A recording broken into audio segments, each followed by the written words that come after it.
Ser feliz hoje. Como ser feliz?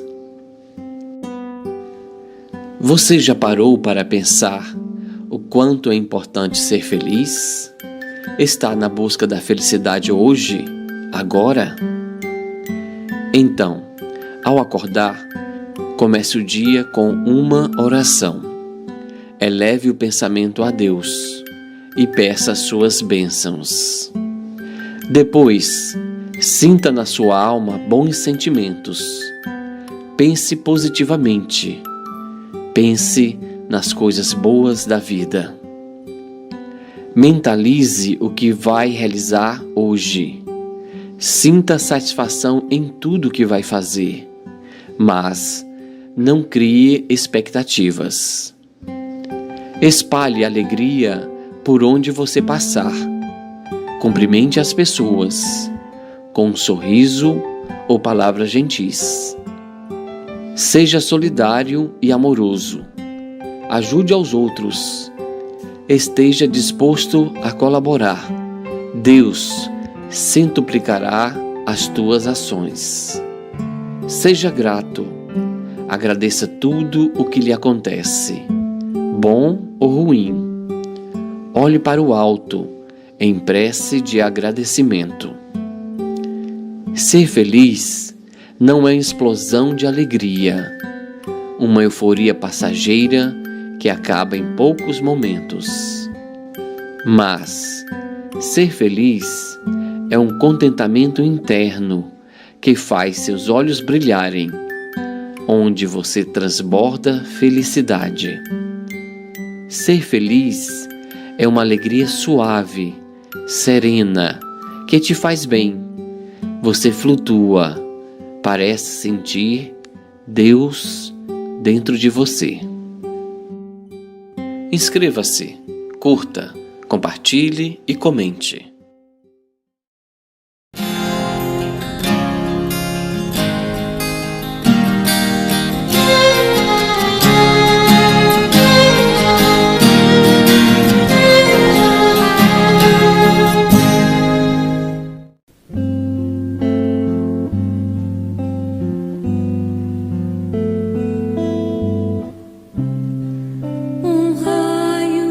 De luz nascido do alto das mãos de Jesus, percorre o espaço e vem à terra fazer-se mensagem. Quem se encerra a beleza e imagem do ensinamento do Evangelho.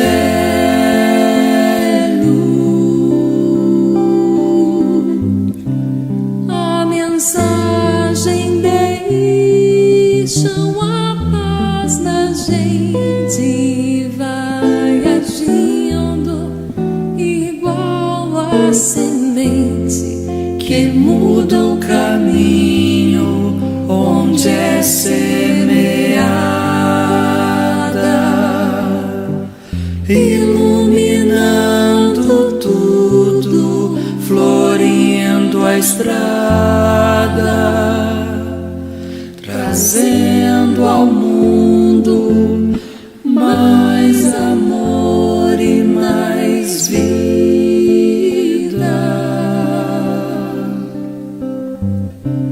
A mensagem deixa a paz na gente e vai agindo igual a semente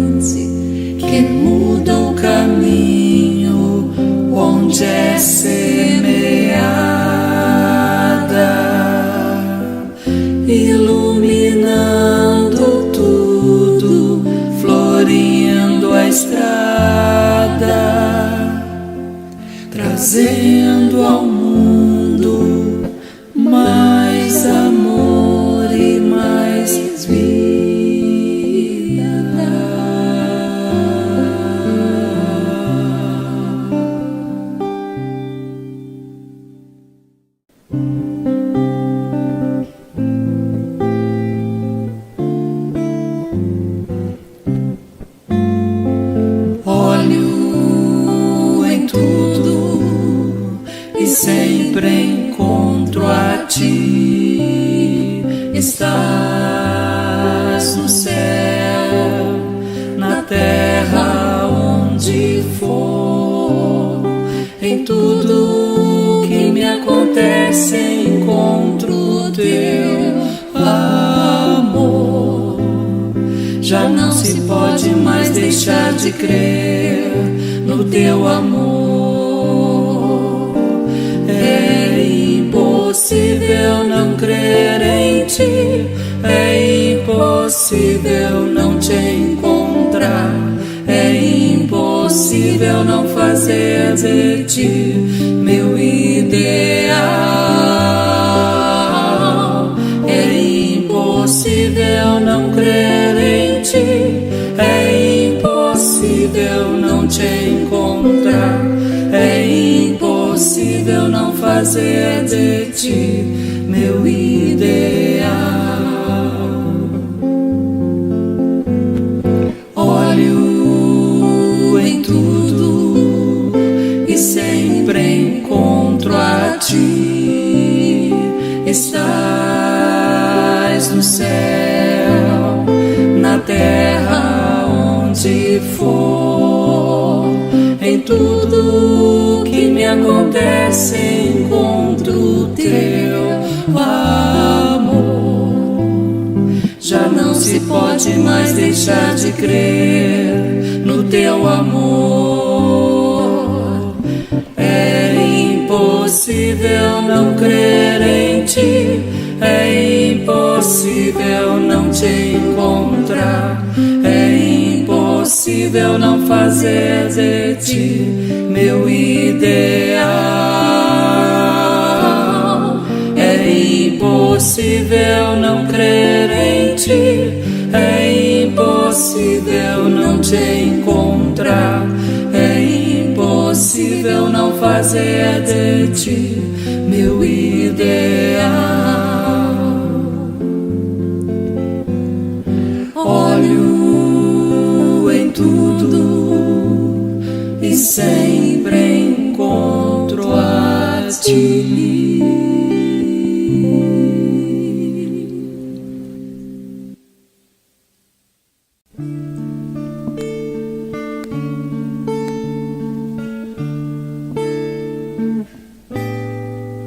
Jesus gosta de você, Jesus quer o seu amor.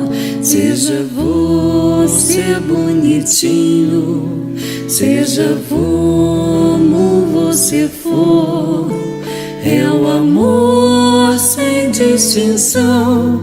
Ele só olha o coração, Ele só quer que você ame o seu irmão. Jesus gosta de você, Jesus quer o seu amor. Seja branco ou amarelo, seja como você for, é o amor sem distinção. Ele só olha o coração, Ele só quer que você ame o seu irmão. Jesus gosta de você, Jesus quer o seu amor. Na fartura ou na pobreza, na alegria ou na dor, é o amor sem distinção. Ele só olha o coração, Ele só quer que você ame o seu irmão. Jesus gosta de você.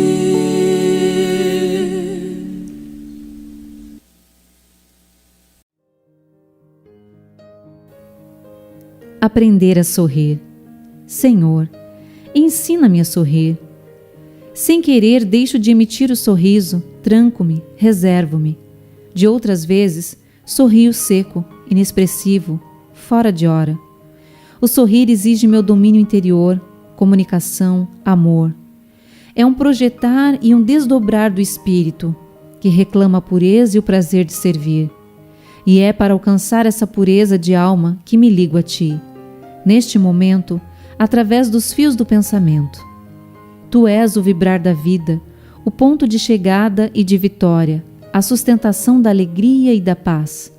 Acreditando assim, peço-te a força que me proteja da tristeza, do desrespeito aos outros, que me faça olhar diretamente nos olhos deles, sentindo-os como irmãos, estimulando-os com um sorriso, sorrindo para os outros. É para ti que sorrio. Recebo, agradecido, as forças generosas que vêm de ti e que me estimulam a sorrir. Obrigado, obrigado.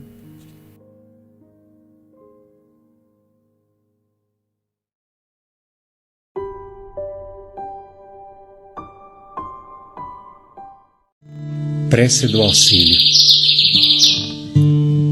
Deus, nosso Pai e Criador, fonte inesgotável de luz e de vida, criaste cada filho teu à tua imagem e semelhança, tendo depositado em cada coração uma centelha de ti, em forma de semente adormecida, e em cada consciência colocaste a bússola do discernimento. Deus Pai, que jamais condena, ou melhor, que condena sim, nos condena à felicidade, sendo essa alcançada pelo esforço próprio, a fim de que nos tornemos merecedores da paz trazida a cada metro de tua estrada, percorrido com êxito. Sabemos, Pai, que o terreno é bastante acidentado, a estrada é sinuosa e cheia de surpresa, desertos, pântanos, mas há também flores e jardins, e a cada dia de intensas lutas interiores, no retrovisor de nossa consciência, revela-se o passado a ser corrigido, a fim de que um novo futuro nos aguarde o crescer espiritual. Deus Pai, permanece na base do comando de nossas vidas, em vigilância plena do caminho e dos meus passos. Monitora cada trecho e permita assim que a dor me faça breve visita, com o intuito de me incitar ao retorno do caminho perdido, talvez pela minha ainda tão presente distração humana. Deus, permita que eu não me perca do nosso guia Jesus, teu filho mais velho, cuja missão foi de nos guiar e guiar os nossos irmãos pelas alamedas que ele já passou. Que eu não seja, Pai, como alguns peregrinos que tão somente admiram o caminho dele, mas se acovardam quando descobrem que a escolha em percorrer este caminho requer a renúncia de tantos outros caminhos do prazer. Mas Deus, cuida especialmente daqueles que negam o seu acalento. Rebeldes, se perdem na escuridão dos caminhos da ilusão. Cuida deles, Pai, e se eu puder, me oferece também a oportunidade de cuidar, porque eu sei, por testemunho de Jesus, que o cajado da caridade vai me ajudar no apoio a trazer firmeza no meu próprio caminhar. Deus, permita que eu me faça criança, quantas vezes for preciso, quando ferido pelos tormentos da vida, muitas vezes por mim buscados, eu tenho a necessidade de repousar no teu peito, a fim de recuperar as forças para me reerguer e com humildade aprender a lição. Por fim, Pai, eu encerro pedindo que eu também saiba perdoar, como Jesus perdoou. O tropeço daquele que caminha ao meu lado, porque pouco adiante talvez seja esse mesmo que me estenderá a mão para me reerguer e para me perdoar, dissolvendo eu para a construção do todo, que é pleno por ser diverso e sublime por ser inteiro.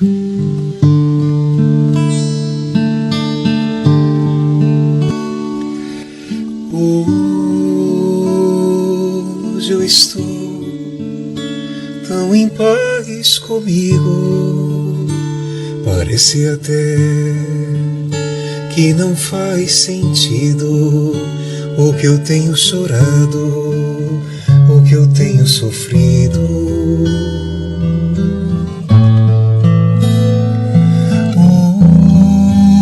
Hoje eu olhei o céu da minha janela, vi no meu coração a presença tão bela de Jesus sorrindo e dizendo pra mim: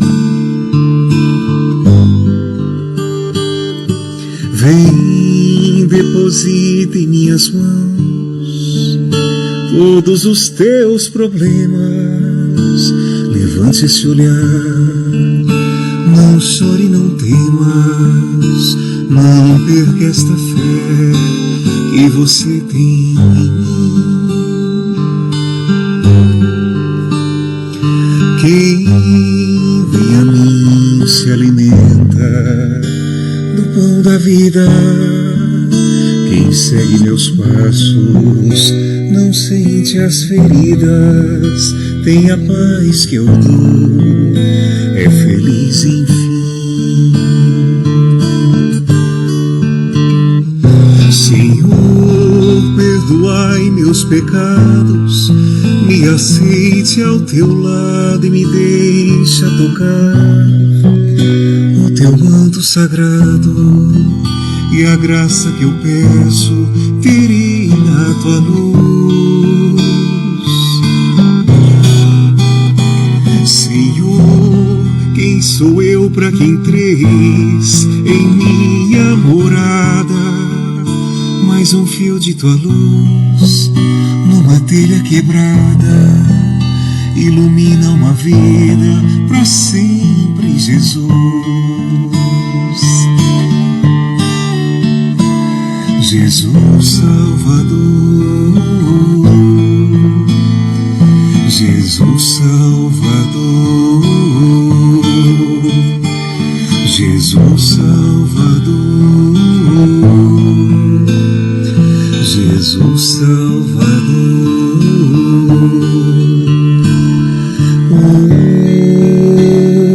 Hoje eu estou tão em paz comigo.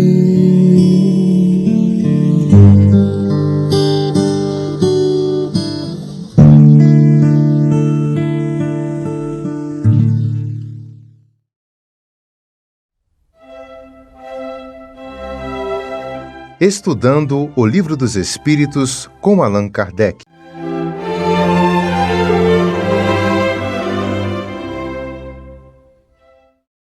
Meus amigos, boa noite. Que Jesus, nosso Mestre, nos abençoe. Nós estamos estudando o Livro dos Espíritos. Na sessão que Kardec ele vai estudar as diferentes ordens, ou categorias, ou classes, vamos dizer assim, dos espíritos. Ele faz assim como foi feito na biologia, que você traça as ordens e classes dos seres vivos. Mas ele estuda isso no aspecto da evolução, do crescimento do espírito. Nós já aprendemos que todos nós fomos criados simples e ignorantes. E temos como destino, vamos dizer assim, a evolução máxima, a suprema evolução, que seria a categoria de um espírito puro, um espírito totalmente desmaterializado. Então nós saímos da estaca zero, que é a materialidade praticamente absoluta, em que nós não temos nada desenvolvido de espiritualidade, somos guiados, somos regidos pela matéria, os nossos sentimentos, as nossas emoções, nossos desejos são puramente materiais.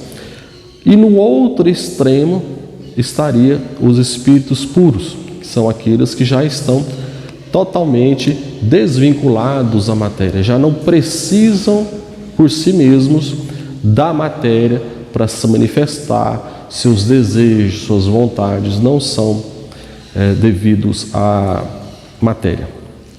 Muito bem. Existe um comparativo que a filosofia hindu faz disso, que a evolução é como se fosse um grande rio. Um rio imenso que todos nós estamos mergulhados, estamos nadando nesse rio.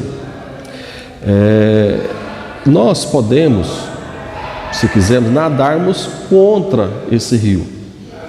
Mas nós, uma hora, vamos cansar desse nado, de nadar contra a correnteza, e vamos ser trazidos pela própria correnteza com direção ao mar, que seria a perfeição. Assim é a evolução. O Dharma, que eles chamam, é esse caminhar, esse fluxo da vida, esse fluxo da evolução que nos leva naturalmente para a evolução. Nós podemos nadar contra a natureza da evolução, mas a própria vida, a própria circunstância das coisas nos traz de volta à evolução, que seria o karma na filosofia hindu. Dentro da doutrina espírita nós temos um pensamento semelhante. Todos nós estamos destinados à evolução, destinados à perfeição. Nós podemos estacionar, podemos ir contra essa evolução quando nós praticamos más ações, nós temos rebeldia contra o aprendizado das leis divinas, então nós estamos nadando contra a correnteza. Mas uma hora a gente cansa desse nado e volta ao fluxo da evolução. Mas, como um rio de comprimento muito grande, um rio Nilo, um rio Amazonas, percorre milhares de quilômetros para chegar ao mar, assim também é a evolução. A nossa evolução é feita metro a metro, centímetro a centímetro, até nós chegarmos ao rio. E o que Kardec está perguntando é o seguinte: olha, eu posso dividir essa evolução, essa categorização dos espíritos em ordens? Que ele vai perguntar na questão 97. As ordens ou graus de perfeição dos espíritos são em número determinado? Ou seja, eu tenho espírito A, B e C? Né? É o que ele está perguntando. E os espíritos vão responder: são ilimitadas em número, porque entre elas não há linhas de demarcação traçada como barreiras, de sorte que as divisões podem ser multiplicadas ou restringidas livremente. Imagine um ser humano, uma pessoa. Do seu nascimento até a sua desencarnação, nós passamos por etapas de vida. Nós saímos da infância, a primeira etapa da nossa vida, vamos para a juventude e depois para a fase adulta até chegarmos à velhice. Então, nós nesse conceito, dividimos a nossa vida em 4 partes: infância, juventude, a fase adulta e velhice. Mas a nossa vida é constituída de dia a dia. Não existe assim, a partir de hoje eu deixo de ser jovem e vir adulto. A partir de agora eu já não sou adulto, já estou na fase da terceira idade. Não, é uma transição, um crescimento. Isso que eles estão explicando. Que nós podemos, por efeito de estudo, por efeito de compreensão das coisas, dividir, assim como a gente faz com as nossas fases de vida, em etapas. Para quê? Para classificar a predominância, as características daquela etapa. Então, assim como a gente faz na nossa própria vida. Olha, a criança tem como característica geral isso. A juventude tem como características comuns entre os jovens tais comportamentos. A fase adulta da mesma forma e a velhice tal. Tanto é que surgem doenças que predominam em determinada fase da vida. Existem comportamentos psíquicos que são característicos de cada etapa da vida.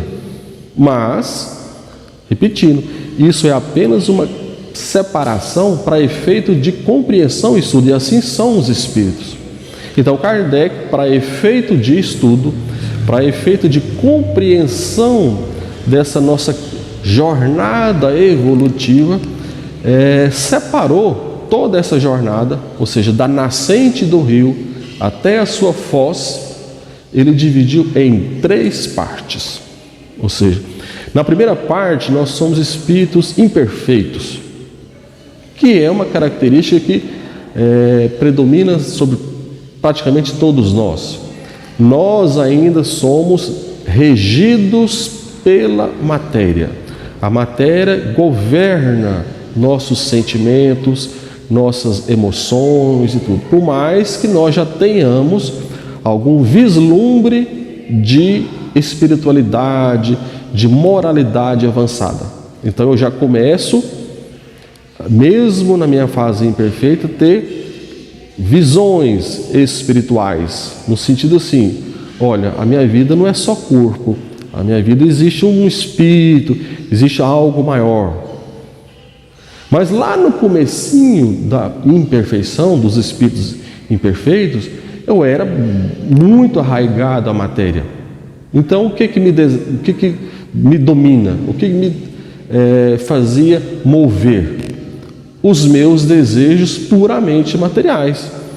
O desejo de poder, o desejo de posses, o desejo de satisfação do próprio corpo, isso que me movia. Então isso caracteriza o espírito impuro e imperfeito. E isso domina as nossas ações, esses nossos desejos, essas nossas vontades direcionadas para a matéria, então determinam a qualidade das minhas ações, dos meus pensamentos, dos meus desejos. Por isso que o homem das cavernas, ele não vai ter nada muito além do que a própria vida material. Ele está procurando o quê? O alimento, a reprodução e o abrigo.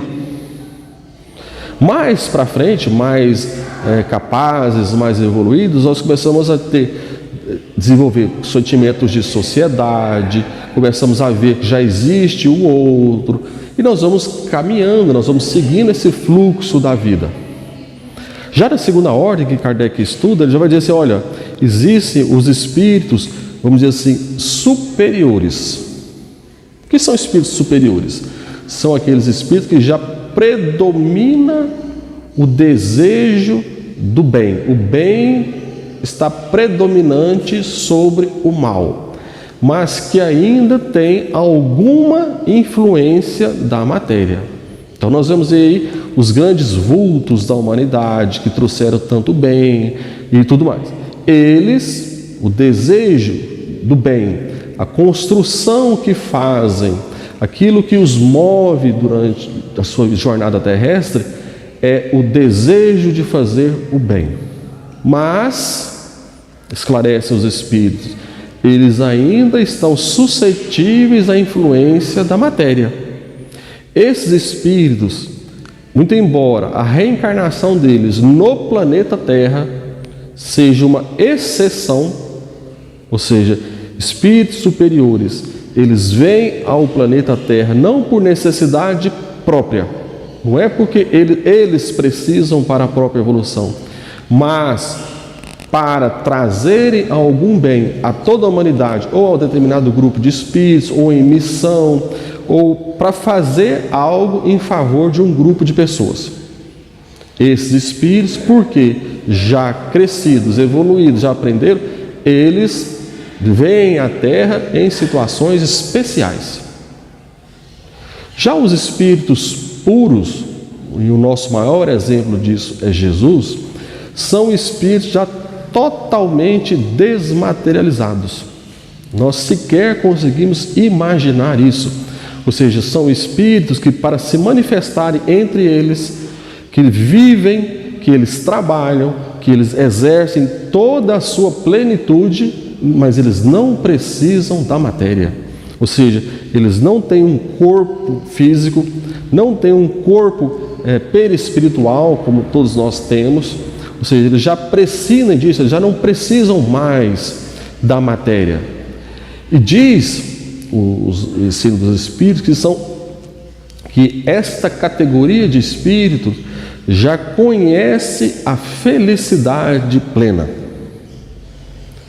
Porém, é uma felicidade muito diferente do conceito de felicidade que nós temos. A felicidade deles é justamente o contato, a convivência que eles têm, a relação que eles têm com o próprio Deus e pelas suas atividades. Nós vamos aprender que quanto mais evoluído um espírito, quanto mais um espírito ascende na escala espiritual, mais esse espírito trabalha, mais esse espírito é ocupado. Nós não vamos encontrar na espiritualidade aquela felicidade, o paraíso na ociosidade. O não fazer nada, ficar ocioso para um espírito evoluído é um castigo maior do que os sofrimentos que a gente possa imaginar. Porque a grande felicidade deles, a grande prazer, toda a sua plenitude como espírito está em justamente ele poder participar da obra de Deus. É eles poderem dar de si em favor de todo o universo. Então nós precisamos começar a aprender com esses espíritos, com os espíritos superiores e com os espíritos puros, que a nossa felicidade não está na nossa satisfação egoística. A verdadeira felicidade está em servir, ser útil, em fazer o outro feliz. Esta é uma felicidade de base sólida. É o construir a casa sobre a rocha, como Jesus disse.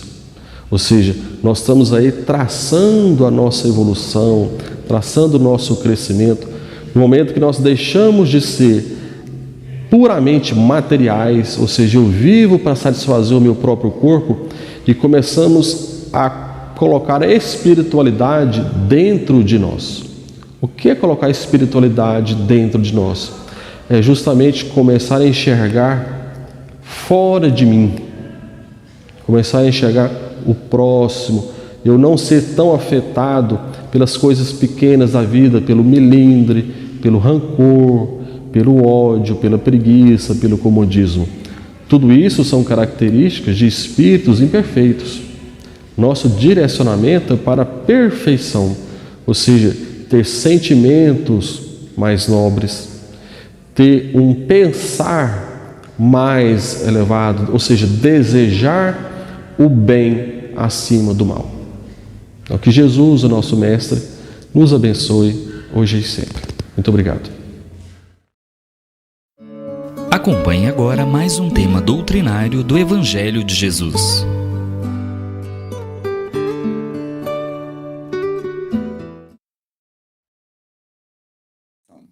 Vamos então ao estudo de hoje. A parentela corporal e a parentela espiritual, né? Isso aqui é o capítulo 14 do Evangelho segundo o Espiritismo, o item 8. A parentela corporal e a parentela espiritual.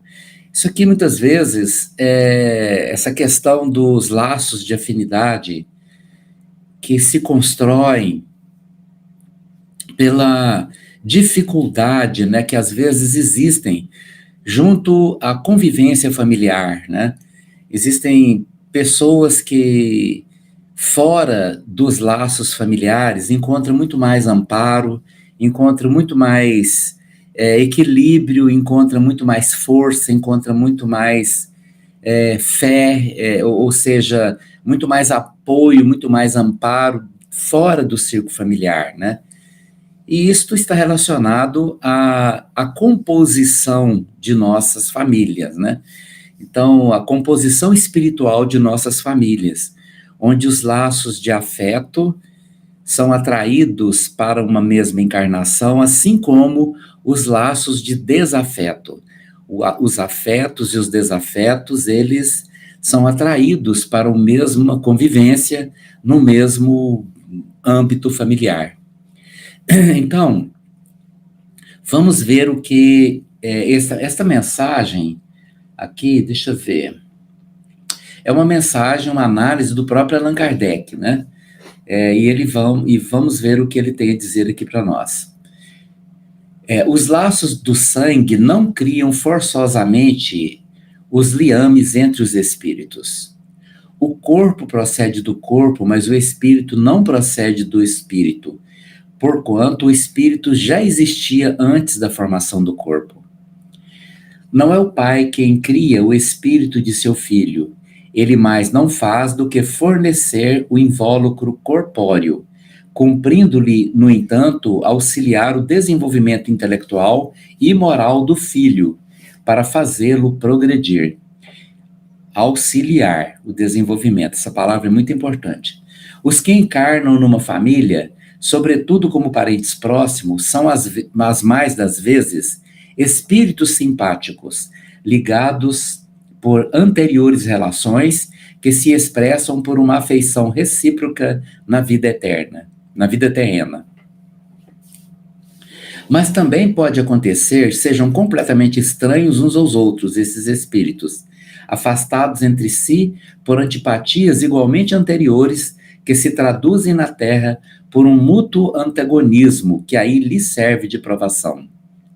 Não são os da consanguinidade os verdadeiros laços da família, e sim os da simpatia e da comunhão de ideias, os quais prendem os espíritos antes, durante e depois de suas encarnações. Segue-se que dois seres nascidos de pais diferentes podem ser mais irmãos pelo espírito do que se fosse pelo sangue.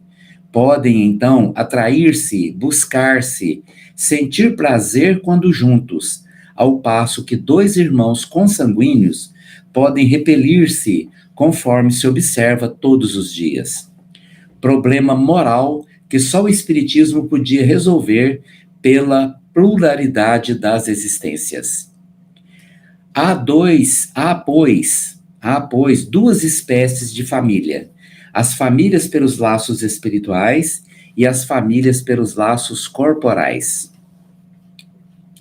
Duráveis, as primeiras se fortalecem pela purificação e se perpetuam no mundo dos espíritos, através de várias migrações da alma. As segundas, frágeis como a matéria, se extinguem com o tempo e muitas vezes se dissolvem moralmente já na existência atual. Foi o que Jesus quis tornar compreensível, dizendo de seus discípulos: aqui está minha mãe e meus irmãos, isto é, minha família pelos laços do Espírito, pois todo aquele que faz a vontade de meu Pai que está no céu é meu irmão, minha irmã e minha mãe. A hostilidade que lhe moviam seus irmãos se achava claramente expressa na narração de São Marcos, que diz terem eles o propósito de se apoderarem do Mestre, sob o pretexto de que esse perdera o espírito. Informado da chegada deles, conhecendo os sentimentos que nutriam a seu respeito, era natural que Jesus dissesse, referindo-se a seus discípulos do ponto de vista espiritual: eis aqui meus verdadeiros irmãos. Embora na companhia daqueles estivesse sua mãe, ele generalizava o ensino de que maneira alguma implica haja pretendido declarar que sua mãe, segundo o corpo, nada lhe era como espírito, que só indiferença lhe merecia. Provou suficientemente o contrário em várias outras circunstâncias. Muito bem, meus amigos e minhas amigas, essa lição, parentela corporal e a parentela espiritual, ela esclarece, o Espiritismo nos dá um esclarecimento sobre esse assunto, né? É só isso que o Espiritismo faz, nos leva a entender aquilo que existe. O Espiritismo não está fazendo um proselitismo de alguma coisa que não exista, pelo contrário, explicando aquilo que existe. Quando nós vamos formar nossas famílias aqui, no mundo físico, imagine a situação, estamos desencarnados ambos, né? Todos os componentes de nossa vida atual, estamos todos desencarnados, e aí vai fazer o plano de nossa vida, né? O plano. Mas nesse plano entra também a lei das atrações, né? Ou seja, os princípios do eletromagnetismo relacionado à lei das atrações. Nós atraímos para o nosso âmbito espiritual, para o nosso âmbito de convivência, os nossos afetos. Todos os nossos afetos construídos ao longo de vidas e vidas e vidas, vamos nos procurando. Nós vamos nos procurando, vamos nos reencontrando, mesmo que seja assim, mesmo que reencarnemos em lugares diferentes, nós vamos nos buscando de alguma forma. Eu tenho certeza absoluta que nós aqui do canal estabelecemos laços de afetos que não são encontros, são reencontros. É como se nossos espíritos buscassem nossos afetos. Esses laços de afetos que nós temos aqui, mesmo à distância, mesmo sabendo que fisicamente nunca teremos a possibilidade de nos encontrar nessa vida atual, nós vamos entendendo que, de alguma forma, nós temos uma satisfação muito intensa quando nós abrimos aqui e vemos a presença das pessoas aqui conosco, né? Lemos os nomes e sabemos, olha, tá ali, né? O fulano tá ali, cicrano tá ali, não vou citar nomes, né? Mas a pessoa tá ali, e isso nos dá uma satisfação enorme, como se fosse um alimento de nossa alma. Sendo que, às vezes, quando algumas pessoas não vêm, ou se afastam temporariamente, isso também nos faz sentir falta das pessoas, porque elas fazem parte, muitas vezes, de nossos conhecimentos de outras vidas, até mesmo de laços familiares, de amor de outras vidas, companheiros de outras vidas, que vamos nos buscando, formando uma ligação entre nós, que faz parte de uma família espiritual.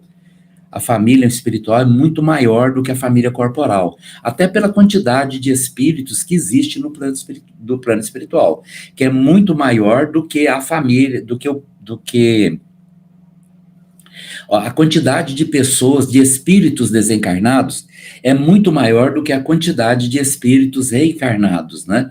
Por exemplo, nós sabemos que apenas 1/5 da humanidade terrestre está encarnada, o restante está no plano espiritual desencarnada, né? Então, se somos aqui 7 bilhões de espíritos, e isso é apenas 1/5, né? Do outro lado estão, provavelmente, 28 bilhões de espíritos, né, desencarnados, e a nossa família também, se aqui está encarnado, é 1/5, vamos fazer uma proporção, né, de 1/5 aqui, embora saibamos que é maior ainda no plano espiritual, porque não é apenas aqueles que estão encarnados nessa vida que se relacionam, né. Então, nossa família de lá é muito maior do que a nossa família de cá. E então, quando vamos reencarnar no mesmo laço consanguíneo, já se trata de uma proximidade consanguínea, né? Os afetos são atraídos. E quem são esses afetos? São aquelas pessoas da família, dos parentes consanguíneos, e estes parentes consanguíneos são aquelas pessoas que elas estabelecem conosco laços de amor, laços de afeto. São aquelas pessoas que nós gostamos de ficar junto com elas, nós temos afinidades, nós amamos ficar junto com aquelas pessoas, né? Já, isso também isso faz parte das afinidades positivas. Vamos definir afinidade positiva, são aquelas construídas pelo laço do amor. O amor é afinidade positiva. Mas existem aquelas pessoas que são relacionadas aos laços negativos, né? O que são os laços negativos? São os inimigos. Os inimigos são os afetos negativos, são situações que nós vivemos em outras vidas e nós não conseguimos resolver. A regra é, não deixe para outra vida o que você pode fazer hoje, né? Então nunca deixe para outra existência aquilo que você pode fazer nesta existência. Não, se você, a expressão não deixe para amanhã o que você pode fazer hoje, era também aplicável à nossa vida atual. Não deixe para a próxima vida o que você precisa fazer nesta vida. E uma das coisas mais importantes que nós não podemos deixar para outra vida é o fato de adiar para outra existência o perdão que nós temos que perdoar nesta vida. O perdão, ele é uma escolha pessoal, ele não depende de outra pessoa. Eu posso perdoar individualmente, não preciso que ninguém me acompanhe, não preciso que o meu inimigo me acompanhe para me perdoar. É uma decisão pessoal, intransferível, minha. Eu decido se eu quero perdoar, se eu posso perdoar. Isso é uma decisão minha. Então, e eu não devo, sob o ponto de vista da vida espiritual, da continuidade da vida espiritual, eu não posso adiar para outra vida este perdão. Porque senão, a lei da atração, na outra vida, vai atrair para a minha existência, para meu círculo familiar, aquela pessoa que eu tornei inimigo e eu não pude perdoar. Por que eu digo eu tornei inimigo? Você pode falar assim, não, mas eu não fiz, eu não contribuí para que houvesse essa amizade, foi a pessoa que me agrediu. Então, isso é válido? Não, não é válido isso. Porque fui eu que contribuí para que aquela pessoa fosse minha inimiga. Por que fui eu que contribuí? Porque eu aceitei a condição da provocação, eu aceitei aquela pessoa me contaminar com as atitudes dela, com o ódio dela, com a agressão dela. Então, eu tornei aquela pessoa minha inimiga. Porque aquela pessoa, ela agiu de acordo com a disposição mental dela. Eu posso até dizer, não, mas ela agiu assim porque é uma pessoa atrasada, é um espírito atrasado, é uma pessoa ignorante. Posso agir assim? Até posso, para me defender.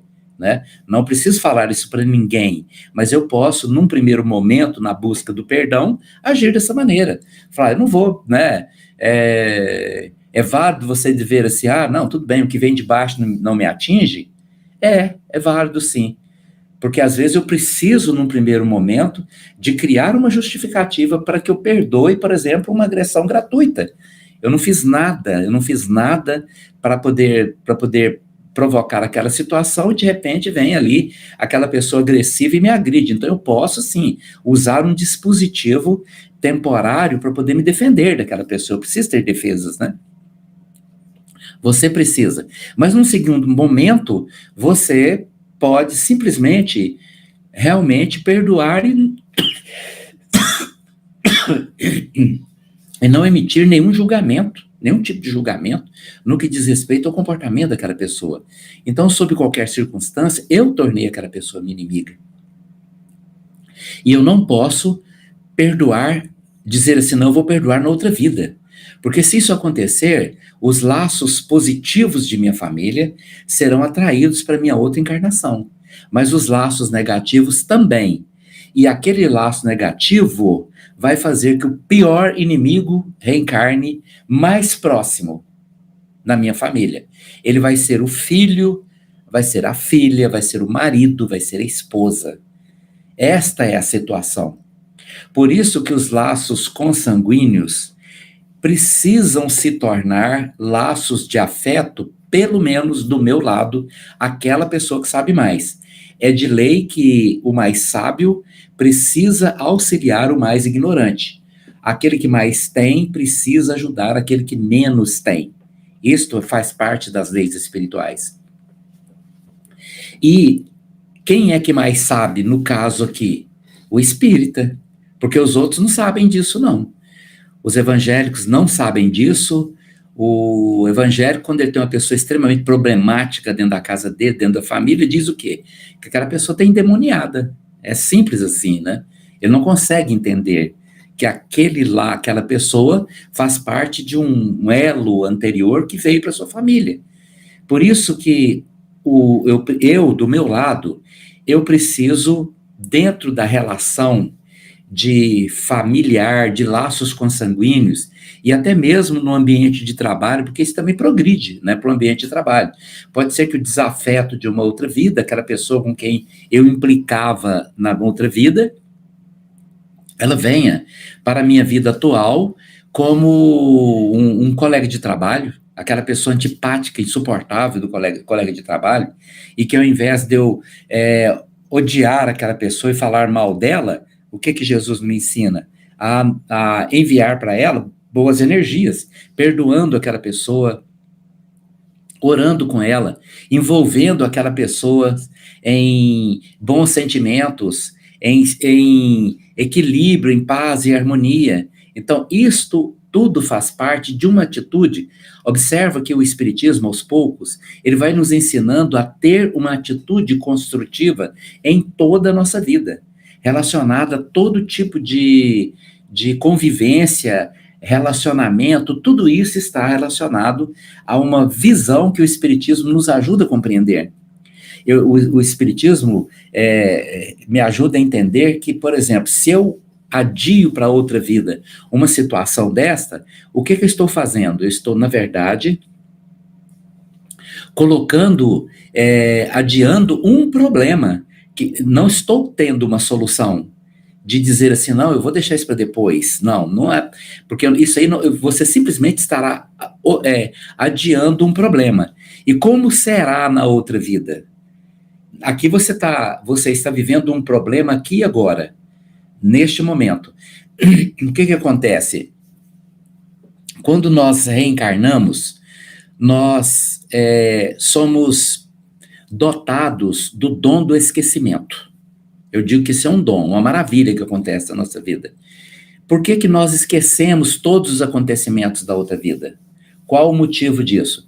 Para que haja a possibilidade de um novo começo, para que haja uma oportunidade de recomeçarmos a nossa existência a partir de um certo momento. Então, nós recomeçamos tudo a partir desse recomeço, de um novo começo. Então, a reencarnação nos dá um novo começo. Aí nós esquecemos dos acontecimentos de outras vidas. Mas esse esquecimento é o esquecimento das lembranças objetivas. O que é lembrança objetiva? Você se lembra, por exemplo, o que você fez ontem. Isso é lembrança objetiva. Olha, ontem eu acordei, eu fiz isso, eu saí, eu recebi amigos, eu fui visitar amigos, né, eu fiquei ontem estudando 9 horas da manhã aqui no canal. Então, o que acontece? Se lembra das coisas que você fez, isso é uma lembrança objetiva. E essa lembrança é que é retirada de nós, lembranças objetivas. Você não vai lembrar, por exemplo, que o seu filho dessa vida foi seu marido na vida passada. Entendeu o constrangimento que seria você lembrar tudo o que aconteceu, que o seu filho, entre você e seu filho na outra vida? Você não vai se lembrar, por exemplo, que a sua mãe foi sua esposa da vida passada. Você não vai se lembrar, por exemplo, que seu pai foi o inimigo terrível de outra vida.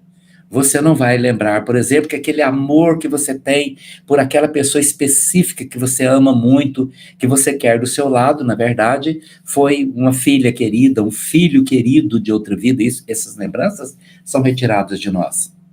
Mas o que acontece, a situação, quando o esquecimento nos coloca diante de um fato muito interessante, que nós espíritas qualificamos como a síndrome do iceberg. O que é o iceberg? Aquela enorme pedra de gelo, né, com milhares e milhares, milhões de toneladas, né, que está ali sobre a água. Por cima da água, você vê só uma pedrinha, ela está ali flutuando, tranquila, né, por baixo da água está o monstro, o tamanho daquela enorme pedra de gelo que todo mundo, quando se lembra, quando pensa no iceberg, normalmente as memórias remetem ao afundamento do célebre navio, né, o Titanic, né, que foi parar no fundo do mar na sua primeira viagem, porque bateu numa pedrinha que estava flutuando sobre o mar, e era o iceberg. O que tem a ver iceberg conosco? Porque quando você esquece, você joga para baixo do oceano da consciência aquele conteúdo que diz respeito a tudo que você sabe, a todas as suas lembranças. E por cima daqui, nesta vida atual, existem, flutuando sobre a água, apenas as tendências relacionadas a outra vida. Por exemplo, as energias emocionais que você guarda de outra vida com relação a todas as convivências que você vai encontrar aqui são preservadas.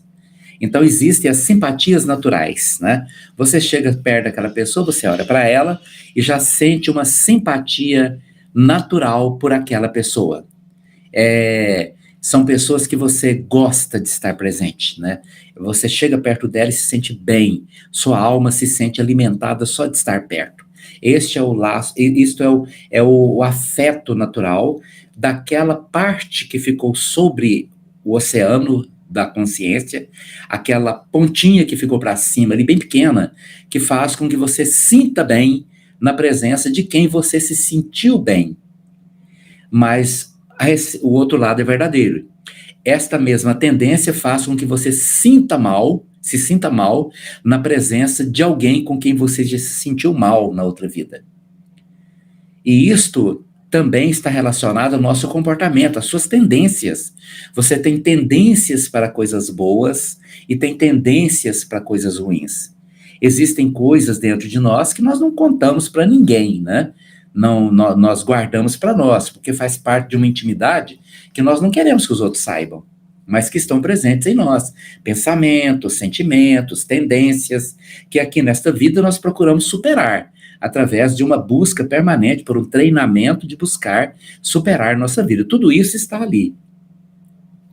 Então, quando nós temos uma situação, somos colocados diante de uma situação em que a vida nos leva a odiar demais uma pessoa, para você espírita, você já sabe que aquilo está relacionado muitas vezes a uma situação que já vem de outra vida. E aí, você tem duas opções. Ou você age racionalmente, de acordo com o raciocínio espírita, porque o espiritismo também nos faz... qual que é um papel importante do espiritismo em nossa vida? É nos fazer raciocinar como espírita, pensar como espírita, né? Então, a pessoa, à medida que vai aprendendo sobre espiritismo, ela vai aprendendo a pensar como espírita. Então, aqui eu já tenho duas situações para servir de embasamento ao meu raciocínio. Eu tenho a minha tendência, que eu trouxe de outra vida, e muitas vezes essa tendência é odiar aquela pessoa. Um lado, a minha tendência diz assim, é o meu instinto. Aquela pessoa não presta, não gosto dela, ela me fez mal e eu não quero chegar perto daquela pessoa e, na verdade, eu quero odiar aquela pessoa. Eu quero que ela se dê mal e, se eu puder contribuir para que aquela pessoa seja destruída na vida, eu vou fazer isso. Isso é meu instinto. Isso é meu instinto. Do outro lado, existe a razão, a minha razão, a lógica racional, que o espiritismo está me ensinando a pensar. E aquela minha razão aquela minha razão espiritual, razão espírita, ela me diz, cuidado com esse instinto. Porque se você agir de conformidade com esse instinto, você vai perpetuar uma situação que você pode racionalmente resolver agora. E aí, por isso que eu preciso ter essa capacidade de agir pela minha escolha racional, razão, e não pelo meu instinto, que eu trouxe nas minhas tendências de outras vidas. Entendeu? Por que é tão importante nós pensarmos? Porque eu estou escolhendo, na verdade, quando eu estou, na minha ação, eu estou fazendo uma escolha. Eu estou adiando o processo para outra vida, agravando o processo, ou eu posso resolver isso aqui agora, porque não depende da outra pessoa a quem eu estou odiando. Porque o que acontece? Se eu adio isto e às vezes até intensifico esse mau sentimento, Quando eu retorno para o mundo espiritual, aí complica tudo. Não facilita, não. Não pense que isso vai facilitar. Se eu adiar, vai facilitar se eu resolver aqui agora. Aí eu posso, vai facilitar. Mas se eu adiar o problema, não perdoo agora, não crio essa força, essa energia para poder superar o meu instinto, quando eu retornar para o plano espiritual, o iceberg vem à tona totalmente. Não vai ficar mais aquela parte monstruosa por baixo da água.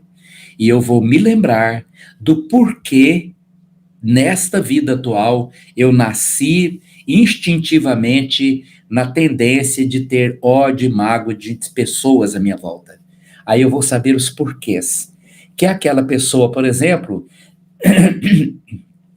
que nesta vida era um familiar problemático que me trouxe um grande prejuízo, que me trouxe um ódio, uma mágoa muito grande por alguma razão, e eu não perdoei aquela pessoa, foi a pior pessoa que eu prejudiquei na minha vida. Fui eu que prejudiquei ela, né? Era aquela pessoa que eu tomei as coisas dela, que eu prejudiquei a sua família, que eu destruí sua família, que eu agi de conformidade a trazer tudo de ruim, e aqui quando ela veio com muito ódio. E o ódio recíproco acabou agravando os problemas. Por isso, adiar esse tipo de situação é altamente danoso para a nossa existência. É algo que definitivamente eu não preciso ter, eu não devo ter, eu não posso ter. Eu preciso ter esta visão de que meus problemas eu preciso resolver nesta vida. Eu preciso resolver aqui e agora. Porque aqui eu só tenho a tendência, mas eu não tenho a lembrança. Mas retornando para lá, eu vou ter a tendência e a lembrança. E não se iludam. No plano espiritual, tudo é mais intenso. Tudo é mais intenso. No mundo espiritual, a dor, na semana passada, quarta-feira, teve uma situação muito interessante, né? Uma médium aqui do nosso grupo, ela incorporou uma pessoa que, quando ela desencarnou, ela tinha um apego enorme, um apego doentio aos netos, né? Aos netos dela, porque não a todos os netos, mas os netos que ela criou. Na verdade, ela criou, são 3 netos, né? Ela tinha vários netos, mas ela criou 3, né? A filha foi morar junto com ela, na casa dela, e ela criou esses netos, né? E nessa situação, ela desenvolveu um apego doentio a esses netos.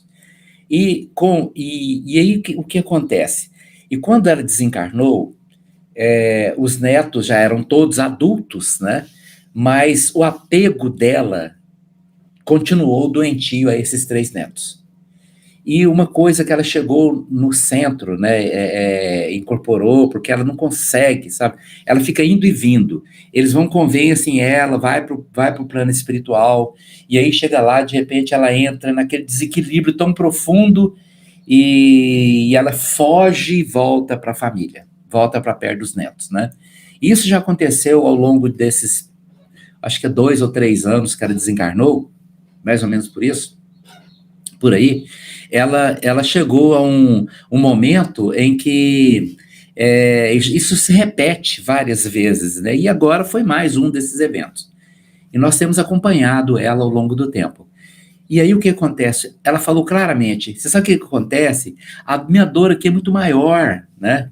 E ela chora, ela grita de dor. A dor moral de não poder ficar perto dos netos, né?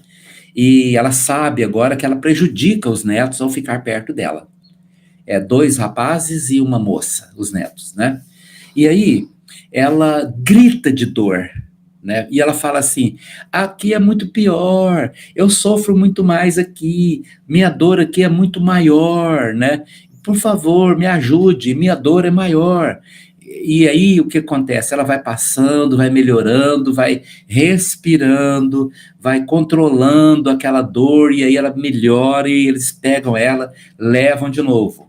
Passa um tempo, ela maior, volta. Então tudo no mundo espiritual é mais intenso. A felicidade no mundo espiritual é muito mais intensa do que podemos imaginar, mas a infelicidade também. O amor no plano espiritual é muito mais intenso, mas o ódio também. Aqui tudo é mais brando por causa do corpo físico. O corpo físico abranda as coisas, sabe? Aqui, se você, por exemplo, tivesse um sofrimento moral tão terrível, além do suportável, você poderia entrar em choque e morrer. No plano espiritual não tem jeito de você morrer, você já está morto, ou já está morta, não vai morrer de novo, né? A dor pode ser no plano espiritual muito pior. Por isso, meus prezados irmãos e irmãs, vamos resolver nossos problemas agora. É muito melhor.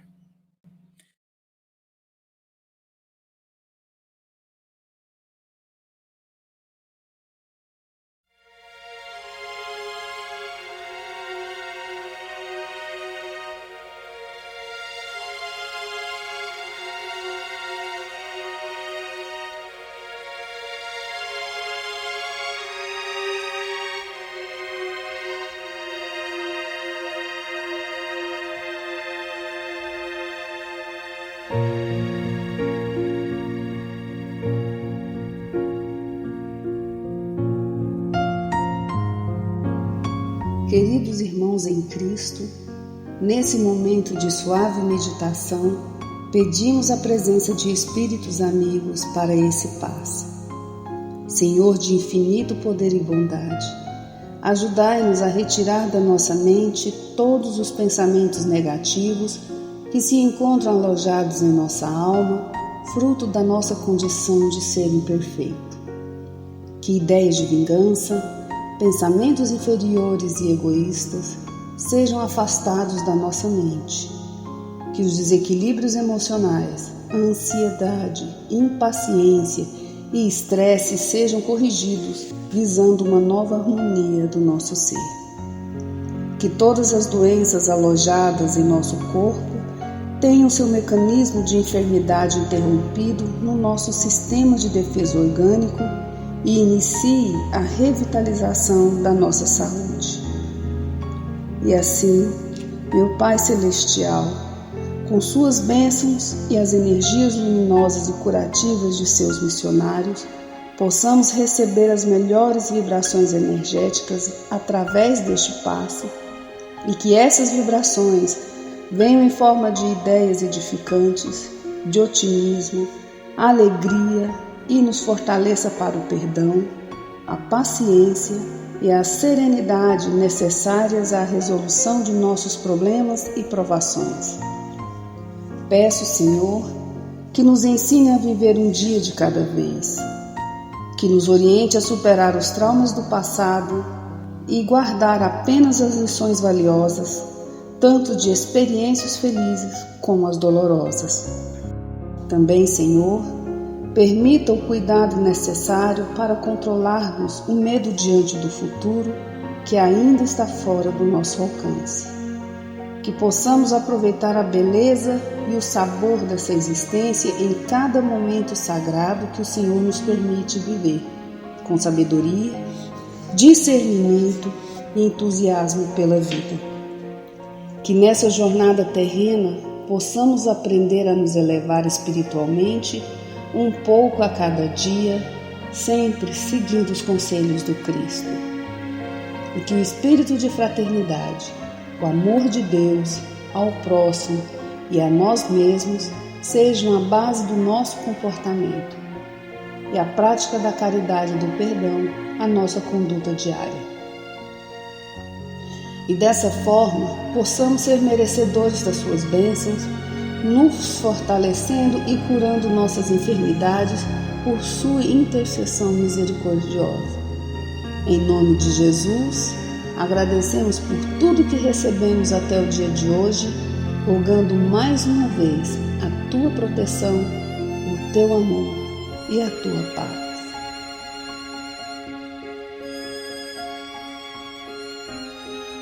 E continuando nessa vibração de amor, nós agradecemos aos bons espíritos que se dignaram de comunicar-se conosco e lhes rogamos que nos ajude a pôr em prática as instruções que nos deram e façam que ao sair daqui, cada um de nós se sinta fortalecido para a prática do bem e do amor ao próximo. Também desejamos que as suas instruções aproveitem aos espíritos sofredores, ignorantes ou viciosos, que tenham participado da nossa reunião e para os quais imploramos a misericórdia de Deus. Que assim seja.